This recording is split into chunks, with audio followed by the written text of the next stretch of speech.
Welcome back to the Barry Charles Footy Show, your one-stop shop for everything rugby league. Let's get to it right here, right now at Barry Charles.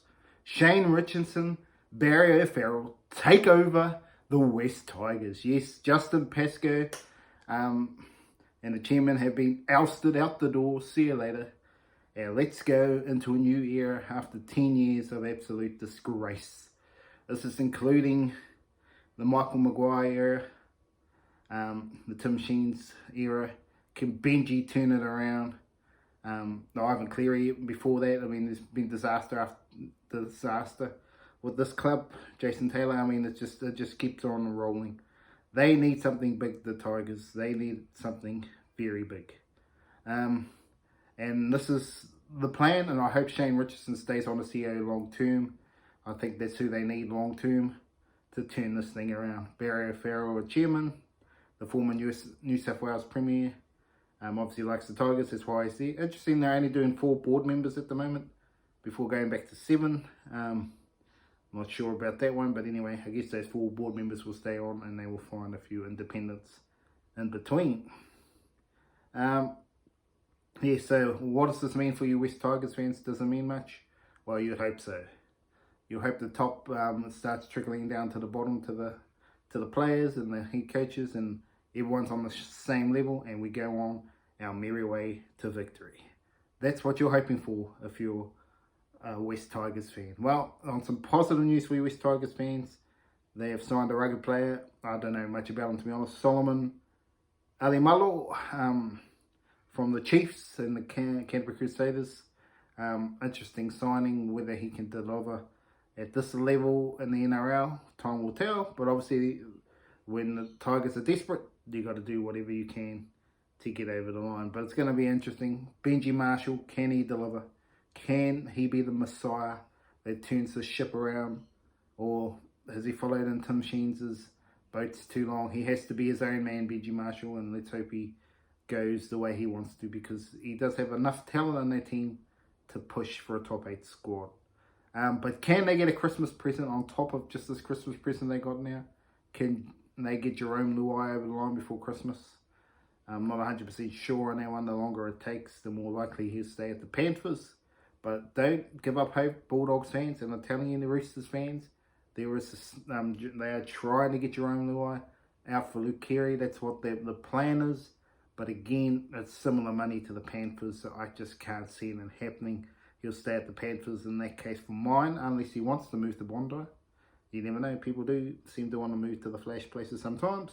But I don't see it with Jerome. I think he'll either be Panthers or either Tigers or Bulldogs. Celebrations for some journalists out there, some NRL 360 fans. Paul Kent should be back on the air next year. Yes, he has been proven not guilty of assault on his ex-partner. Believe it or not, or whatever, there wasn't enough evidence to prove anything, so he's scot-free. So expect him back on the air. Will he be on the air? That is not 100% question, because sometimes you're proven, even though you're innocent, but you're still proven guilty in terms of trying to apply for jobs. But I expect he will be back, but we'll see what happens in that space. So watch that space if Paul Kent is back after the not guilty. Ezra Mann, well, there's news that he's going to sign for whatever the contract is, but on average $750K a year for the next 4 years. Are you kidding me? In this day and age, Ezra Mann must be, I wouldn't say a million yet, but he's in 4 years' time he'll be worth $1 million. Don't get it twisted. So he might be worth $750K now, but they should bump up to a mil by the end of their contract. So I'm not sure what's happening there, because there's going to be new broadcasting rights around the end of that contract. So it's going to be an interesting play there for Ezra Mann there, taking the unders. Very interesting in this day and age. A lot of players aren't taking the unders now. There is a few, but I would say if you were a Penrith, you'd take unders. Broncos, I'm not 100% sure they're going to make the grand final this season coming up, even though they do have Payne Haas, Patrick Carrigan, Reece Walsh. They're losing a lot in Flegler. Whether they can replace him, we will find out. Corey Allen. Yes, Corey Allen is signed at the Dragons. He's gone from bull to bust to everywhere. He was at the Roosters, was at the Bulldogs before that. Couldn't get a gig. I don't know what's happening with this guy.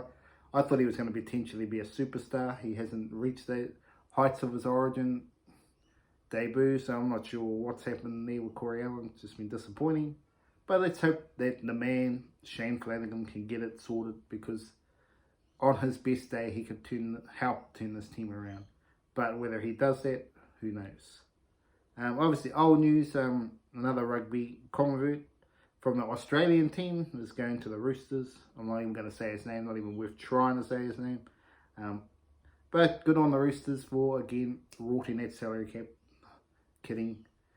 Obviously, with the laws there, there's salary cap relief to sign these players. And I think they might be paying, I don't know how much they're paying some of these players, but if they're paying them top dollar, it's a little bit unfair on the camp here. Does every team get the same opportunity? I don't think so. Technically they do, but they're not going to convince many Australian rugby league players to come play rugby league. So big gain for the Roosters, but for the rest of the team. What do I see around the trips? What does the future hold for next season? Who are some teams that are floating around the place that can really turn up? Well, these are the teams to me that could bolster up the rankings. It all depends on what they want to do from where they were last year. The Warriors. The Warriors have got a team that can do something special. My question mark is they've got too many sixes. Is that going to confuse them? Do you just say, go, Luke Metcalf, you're there? Or are they going to let Luke Metcalf go? That's my little bit worried, because he was outstanding. But again, he's a little bit injury prone. Will Chanel just go straight in there? And you also got Timani Martin. Where does he play in this team if he's not in the team? So they got so many sixes in the team. It looks like too many chefs in the kitchen. I'm not sure how they're going to work that one. I'd be going for Luke Metcalf out of the three, in my opinion. Obviously, I'll talk about the small winner, talk about the Warriors season in the new year. But to me, I would be going for Luke Metcalf out of the three if I was picking the team. But we're all in on Andrew Webster. The Sharks, if they could sign Jerome Luai, then I'd say they'll win the comp too. Well, at least have a chance of winning the comp. Because Nico Hines is a very good player, but very much like Cherry Evans. Can be a little bit in and out of games at times, even though Cherry Evans has played for Queensland. I understand that. But he's still, especially at club level, it's not always the best player.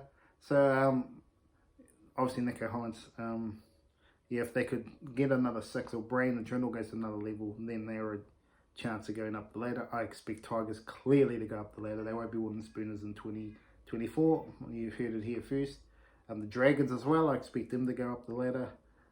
Obviously, not all the teams are going to go up the ladder, so I expect the Bulldogs to go up the ladder as well. So from the bottom teams, so who's going to drop back? I also see the Titans improving. So someone's got to go back, folks. Who's it going to be? The Melbourne Storm. Melbourne Storm surely have to fall on their sword. They just, even though they got some talent, but I'm not going to say they're going to miss the 8, but they're going to drop into the top 5 to 8 in 2024. It's got to be the year. Because I see the Warriors again, and the Broncos too, folks. Broncos too are going to drop. So maybe Melbourne might get 4th. I think the Broncos will miss the top 4. I just got a funny feeling the Todd Flegler, who'll be fine with, are too big a losses to pay. But then we'll see that about the Panthers before, and they've just turned it around. But anyway, that is the Barry Charles Footy Show for this episode. I will be back with another video shortly. I'm obviously talking about all the positions of the year right now, who had the best years in 2023. So while the off season's going, but I will occasionally come up with videos like this just for you. Have a great day out there.